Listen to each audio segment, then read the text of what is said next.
একদম যত না ভাই, প্লিজ প্লিজ প্লিজ প্লিজ, আমি একদম সংক্ষিপ্ত বক্তব্য দিব বলতে চাই আমার প্রিয় নেতা কাদের ভাইকে। আমি একটা কথা বলতে চাই, আমার কমিটি একটা হবে, একজন সভাপতি একজন সাধারণ সম্পাদক হবে। আমি স্পষ্ট ভাষায় কথা বলতে পছন্দ করি। আমার আর চাওয়া পাওয়ার কিছু নয়। আমি নারায়ণগঞ্জ আওয়ামী লীগের কর্মী হিসাবে কথা বলছি না, আমি নারায়ণগঞ্জের মানুষ হিসেবে বলতে চাই। আমি একজন শামসুজ্জোয়ার সন্তান হিসেবে বলছি না, আমি হিসাবে বলতে চাই না, আমি নাসির ওসমানের বড় ভাই ছোট ভাই হিসেবে বলতে চাই না। আমি আপনাদের উদ্দেশ্যে বলতে চাই, জাতির পিতার কন্যা শেখ হাসিনা, জাতির জনকের কন্যা আমার মাননীয় মন্ত্রী ওবায়দুল্লাহের ভাই, নারায়ণগঞ্জে যে উন্নয়ন হয়েছে, 100টা উন্নয়ন হয়ে থাকে, 170টা উন্নয়নের দাবিদার হচ্ছে আমাদের সর্বশেষ মন্ত্রী। আজকে সেই নারায়ণগঞ্জে যে ব্রিজ আমার বড় ভাই নাসির ওসমানের নামে করা হয়েছিল, সেই ব্রিজের সময় জাতির পিতার কন্যা শেখ হাসিনা বক্তব্য দিয়েছিলেন এবং সেই বক্তব্যে তিনি সম্মত বলেছেন, দায়িত্ববান সম্মত বলেছেন, নারায়ণগঞ্জ ছিল বাংলাদেশে আওয়ামী লীগের ঘাঁটি। উনি বলেছেন আমার পিতার কথা, ওনাকে মুক্ত করতে গিয়ে সেটি পুলিশ হয়েছে। উনি বলেছেন আমার বড় ভাই নাসির ওসমানের কথা, বঙ্গবন্ধু হত্যার পর তার নববধূকে বেরিয়ে পড়েছিলেন। এরপরে আমার আর চাওয়া পাওয়ার কিছু নাই। একটা কথাই শুধু আমার একটু খারাপ লেগেছে, আমি বলেছেন জাতির পিতার কন্যা মা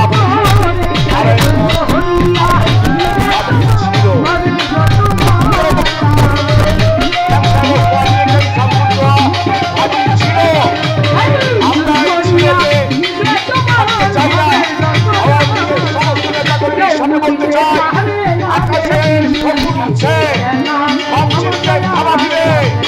আমাদের ছিলকে আমরা প্রমাণ করতে চাই।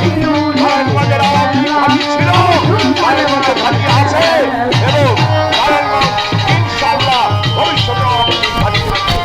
এই উদ্দেশ্যে আমি কাদের ভাইয়ের কাছে, আমার প্রিয় নেতার কাছে এবং আগুন ভাইয়ের কাছে বলতে চাই, সভাপতি সাধারণ সম্পাদক যেই হোক না কেন, মানুষ তৃণমূলের মূল্যায়ন চায়, তৃণমূলের নেতা কর্মীদের মন চাল চায়,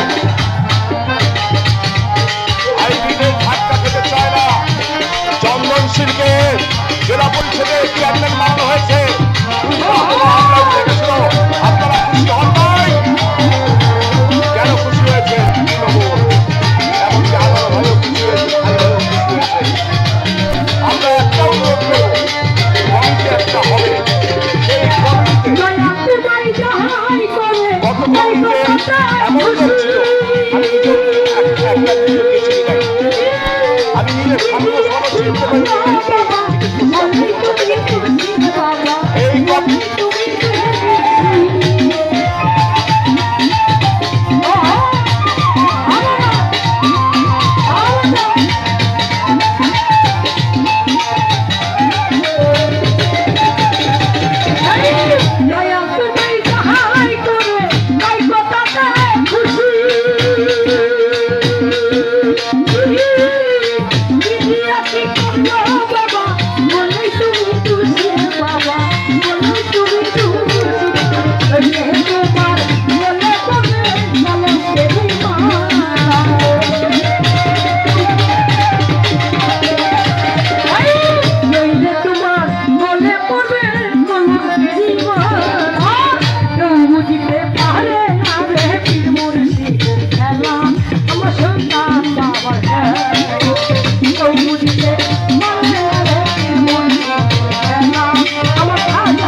বাবা